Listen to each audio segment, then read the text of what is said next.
Hello crafty friends! In this video I'm going to make a card using the parameters from this week's Craft Roulette. How far will I stretch them this week? Let's find out.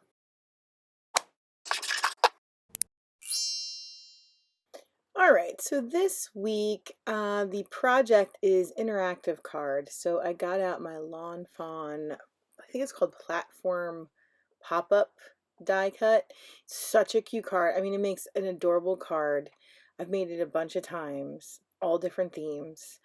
Uh, they have many videos on their channel of them putting this together and doing a lot of cute cards.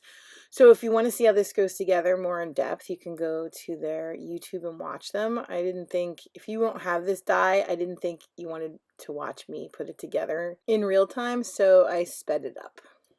Even though this card does come together fairly quickly, I watch Lawn Fawn's video every time I do it to refresh myself on how it gets put together. Because there's some crucial steps that you gotta get right or it won't pop up. Hey, just a quick reminder, please like and subscribe. Thank you! Okay, so now the platform or card base is done. Now it's time to sort of build out all the little elements that go on each of those tabs.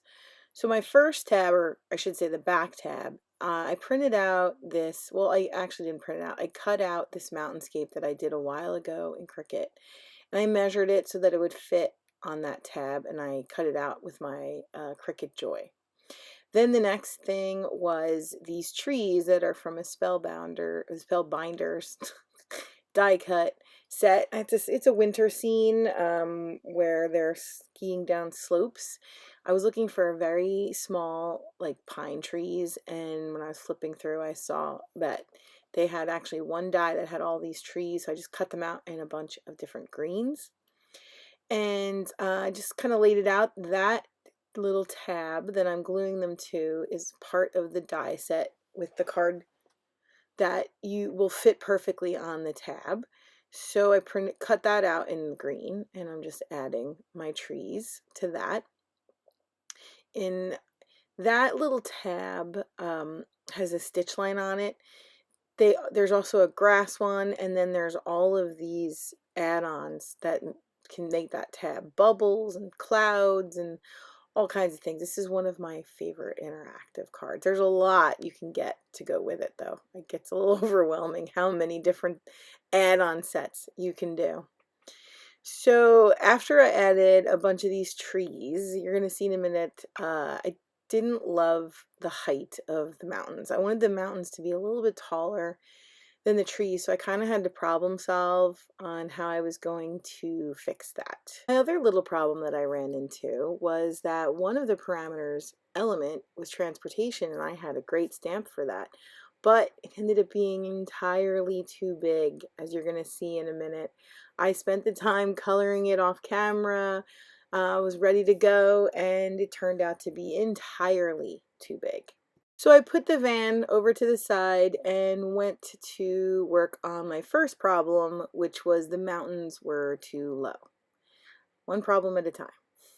So I decided to put the trees on, because that I knew I liked the way that it looked. And the tab that you cut out with this card, it has like a curve, which was kind of not giving me enough height with the mountains. So I decided to add sort of a straight tab myself. So I just drew a little rectangle, cut it out, and gave a little angle so that, because the mountains are angled, so you couldn't see it behind it. Glued it down, and that gave it me just enough height that you could then see the mountains peeking out from behind the trees. So that problem was solved. Then I had to go on to my next problem, which is that van was entirely too big. I mean, look at that. Way too big. So one of the tabs that I have is grass that cuts out a little piece that fits perfectly on the tab as well, but it was a little too high, so I just trimmed the edge off. So my solve for that little van being entirely too big was I scanned it and printed it way smaller. And then since I had to do that, I actually stamped, scanned, and printed because I had to shrink them down too. The little chairs that are in that stamp, I actually flipped it because there's only one that goes one way. So I flipped it, so now I have chairs going in the opposite direction and a little fire pit that's also colored. And they're teeny tiny. I don't think I could have colored them with that small, so I was glad that I could print them, and then I just cut them out. And then my little scene is done. I have a few more little touches to add to the card. I also have to add another element, or a parameter I should say, which the random parameter, which is confetti. So the platform die cut comes with some extras, which is this little stitched sort of like paper ribbon. There's also a bow. I'm not using the bow on this card. You can put anywhere. You can put in the center where the two pieces of paper meet. I'm actually going to put my sentiment there. But, and then there's like a hello, there's a bunch of things that, I think there's clouds. I have a couple of the add-ons now, so I don't know which comes with the base. Well, I do know that those paper strips and the bow come with the base. So that sentiment I actually did quickly on my computer, and I sized it so that after I printed it out, I could use the die cut rectangle that came with the card to cut it out. Okay, so next on to the parameter confetti. Here's where I may have stretched it a bit. Instead of adding maybe decorative sequins or something like that, that would kind of be confetti, I added little trees. They're little, they're kind of scattered, therefore to me, they're like adding confetti to a card. Stretching it a bit, but I think it works. Right, so the last parameter that I didn't talk about was colors, which was spice cabinet. So I went with browns and greens because that is mostly what's in my spice cabinet. The little red that I did the chairs in, I thought, well, those look like chili powder, so I could add a little bit of red in. So now that the front of my card was done, I decided to put some stuff on the back because this card is designed to sort of pop up and then sit on your counter.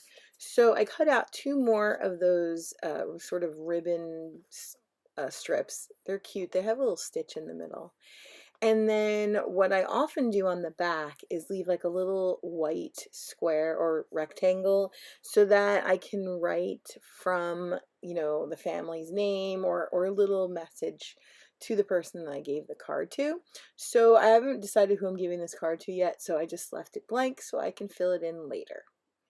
Then the last step, now you don't always have to do this, it's an actual add-on, is that little background. I printed out some white clouds that I found online, and then I die cut it out with the add-on. And I thought it was a little plain, so I went into my stash and got this airplane. It's actually a little bit bigger than I necessarily would have done, but I think it works. And I just added a little quick color to it and glued it down to the background and then added it in. These pop-ups, there's also the background, there's some, I think there's a picket fence add-on, there's clouds. You could go crazy with these add-ons for this card. So I just glued it down, and now it has a cute little white, sky background. And I had a few more confetti, trees left, so I decided to just add them to the back to finish off the complete look. And I was done with the card. This card took me longer than I had thought, actually, because of my problems that I had to solve, but I still had fun and I got all the parameters done. And I can't wait to actually give this to someone because I think it came out super cute. Thanks so much for watching. Have a crafty day.